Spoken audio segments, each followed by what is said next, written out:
दो तीन चीजें मैं आपके बीच में कहने के लिए आया। एक तो अभिनव ने मेरा बचपन जगा है। राजनीति में शायद बड़े बड़े पदों पर बहुत लोग रहे होंगे, लेकिन आप लोगों को भी जानकारी नहीं है, अभिनव को भी। मेरी बहुत कम उम्र थी, 21 या 22 साल, और मैं गाजियाबाद में पढ़ता था, विद्यार्थी था। हम 25 नौजवानों ने तय किया कि भगत सिंह की मूर्ति को गाजियाबाद के घंटाघर के चौराहे पर लगाना। अब मूर्ति लगे कैसे, किससे लगवाई जाए? तो मैं 21 साल का हूँ, याद करो। और मैं भगत सिंह की माता जी से मिलने के लिए उनके गांव पहुंच जाता, माता विद्यावती को। वहां पर उनकी बहन जो भगत सिंह की फांसी से 1 घंटे पहले भगत सिंह से मिलकर के आई, और जिनके बारे में भगत सिंह ने खुद आखिरी 4 लाइनें लिखी कि तू आया लेकिन मेरी आखिरी जो यात्रा है उसको खराब कर गया। तू इतना रोया था कि मेरा आखिर का सफर खराब हो गया। तो अभिनव, तुमने मुझे बहुत अपनी पुरानी जिंदगी में लौटा दिया। मैंने अपनी जिंदगी के 48 घंटे भगत सिंह की माता जी के चरणों में गुजारे, और मेरे लोकसभा और राज्यसभा का जो मुझे पद मिला, मेरे लिए वो लम्हे, वो क्षण उससे ज्यादा में रात भर किससे सुनता रहा। 22 नहीं, 23.5 साल की उम्र थी सरदार भगत सिंह जिस दिन उनको फांसी लगी, और 2.5 और पौने 3 साल तक मुकदमा चलता रहा। देश के जो बड़े बड़े वकील थे उस जमाने के, सबने कहा कि भगत सिंह का मुकदमा हम लड़ेंगे।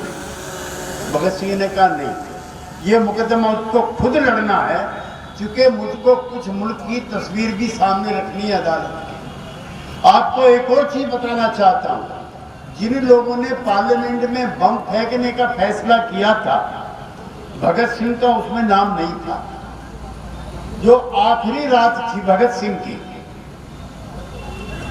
उस रात को भगत सिंह ने झगड़ा करके अपना नाम लिखवाया था उन 3 लोगों में जो पार्लियामेंट में बम फेंकेंगे, और तय था कि जो बम फेंकेंगे वो जिंदा वापस नहीं आएंगे। तो भगत सिंह का नाम भी उसमें जुड़ा।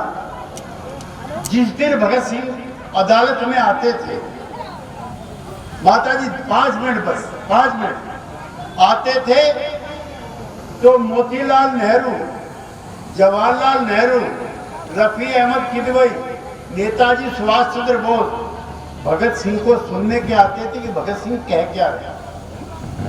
भगत सिंह की माताजी और पिताजी जब लॉर्ड इरविन आते हैं 1932 में गांधी से समझौता करने के लिए,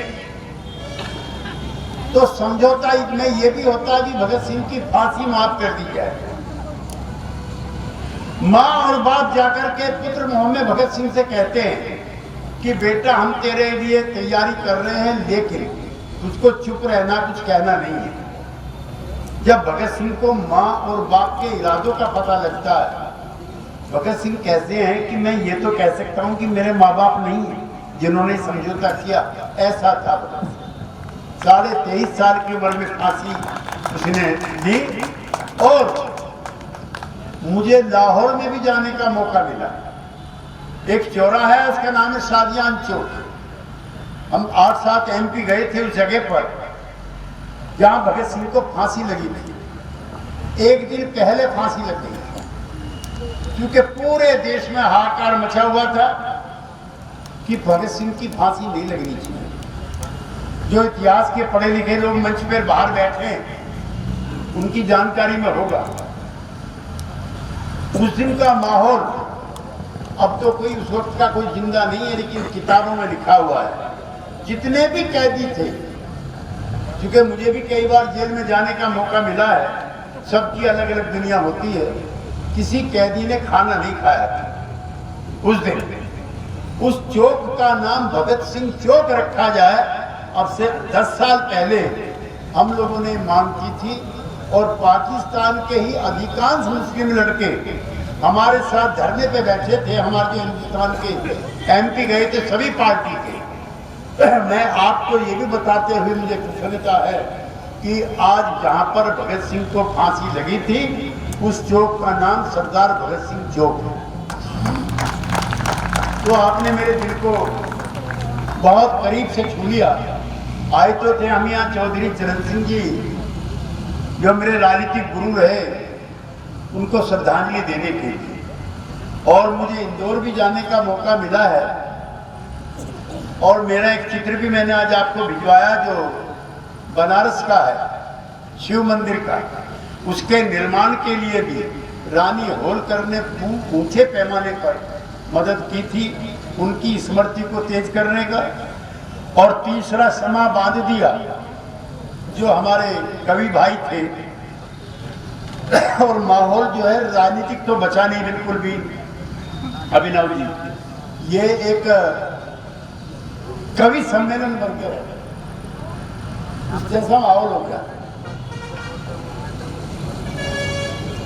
इन महापुरुषों के जन्मदिन मनाने का जो मकसद है कि उनके द्वारा जो किए गए अच्छे कार्य थे उनको हम याद करें।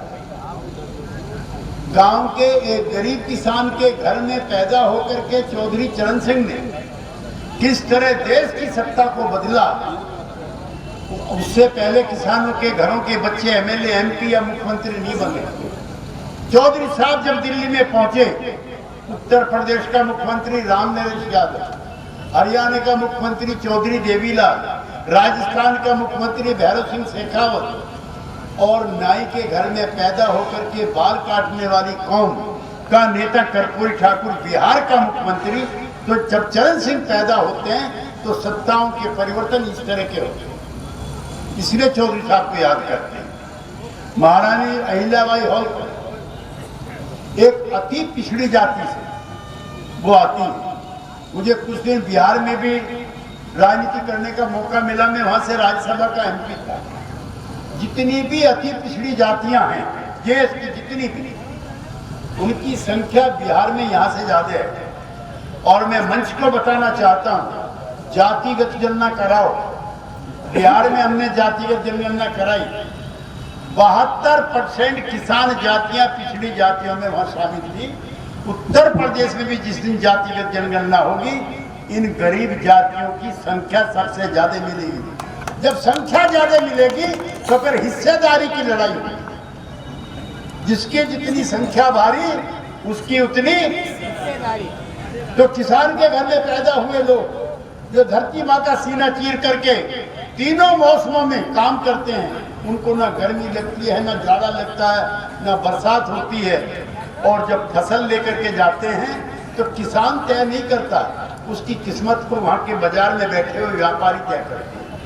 एक और खुशखबरी के साथ मैं अपनी बात को समाप्त करूंगा। आज का दिन किसानों के लिए बहुत महत्वपूर्ण है। आपको तो अपनी लुटाई का भी पता नहीं लगता। एक अध्यादेश आया था गन्ना किसानों को लेकर के, गन्ना नीति को लेकर के। अब पता नहीं यहाँ का मुझको पता नहीं कि गाजियाबाद मेरे मुजफ्फरनगर में 480 रुपए क्विंटल के हिसाब से गन्ना बिका है कोल्हू पे। यहाँ पे बिका क्यों नहीं? अगर ये नियम लागू हो गया होता तो खंडसारी उद्योग को बर्बाद करने का काम हो गया होता।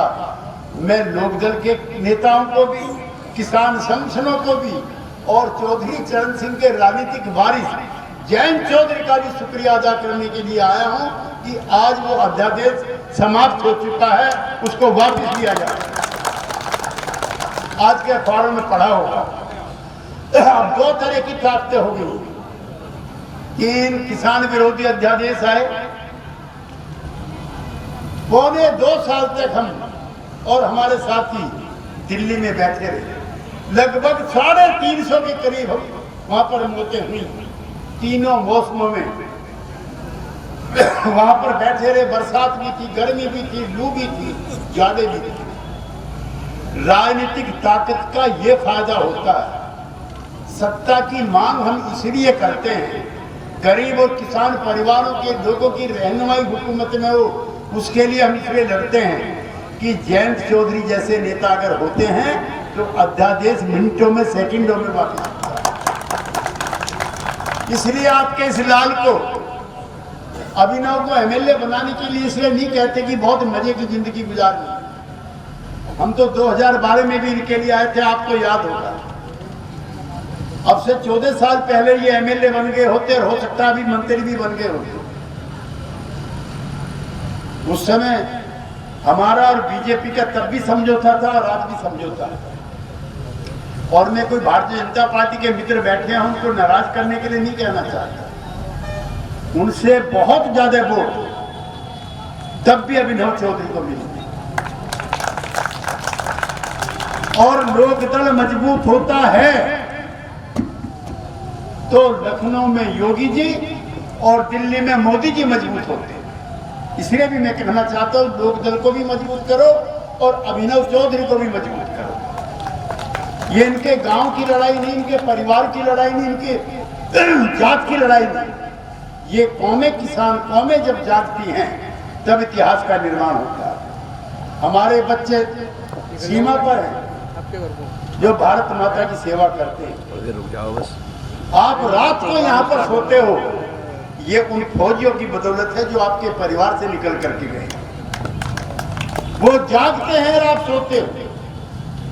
इसलिए मैं चाहता हूं कि आप आराम की जिंदगी गुजारो और तकलीफ देने के लिए अभिनव चौधरी को आगे बढ़ाओ। एक विश्वास और एक यकीन में आपको देके जाना चाहता हूं। एक बात अंतिम कहना चाहता हूं, आपका ये लाल अगर एमएलए बन गया, हिंदू के, मुसलमान के, सिख के, ईसाई के, ऊंची जात के, छोटी जात के, दलित के, गैर दलित के बीच में अगर भेदभाव करता एक दिन पाया तो मैं अफसोस करने के लिए भी आपके बीच में मैं यकीन दिलाता हूं कि मस्जिदों से आई हुई जो आवाजें हैं और जो शिवालय से निकली हुई आवाजें हैं उसमें ये कभी फर्क नहीं करेगा। जो जूता बनाने वाले हैं, जो मोल उठाने वाले हैं, जो ऊंची जात के लोग हैं, जो किसान जात के लोग हैं, जब भी किसी वर्ग पर कोई तकलीफ आएगी ये बगैर जात का, धर्म का भेदभाव भूल करके आपके सपनों को साकार करेगा। ये मैं यकीन दिलाना चाहता हूं।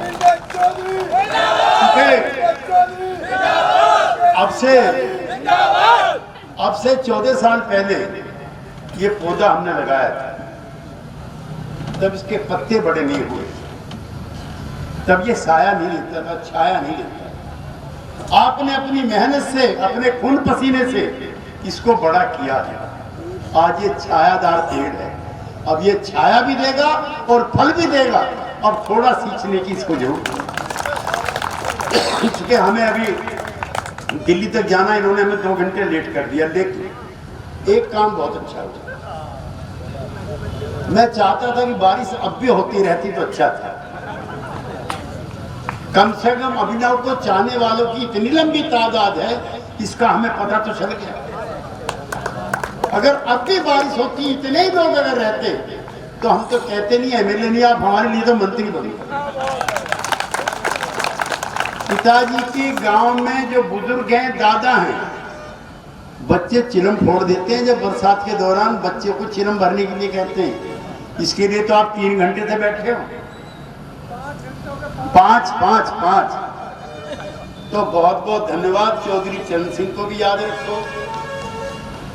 अहिल्याबाई होलकर जो महारानी थी, जिसने बड़े बड़े काम किए, उसको याद रखो। भगत सिंह की शहादत को याद रखो। भारत माता का ऐसा सपूत आजादी के बाद भी कोई पैदा नहीं हुआ। मुझको पिछले दिनों लंदन जाने का मौका मिला, जहां सरदार उधम सिंह ने 22 साल के बाद जाकर के वध किया था जनरल डायर का, जिसने जलियांवाला बाग में गोली चलाई थी। उनको भी याद रखो और अपने बच्चे को भी आगे बढ़ाने का याद करो, तो इतिहास आपका नाम दर्ज लिखेगा। इतिहास दर्ज के जो दस्तावेज हैं उसके अंदर। इसी के बाद मैं अपनी बात को समाप्त करता हूं। बहुत बहुत धन्यवाद।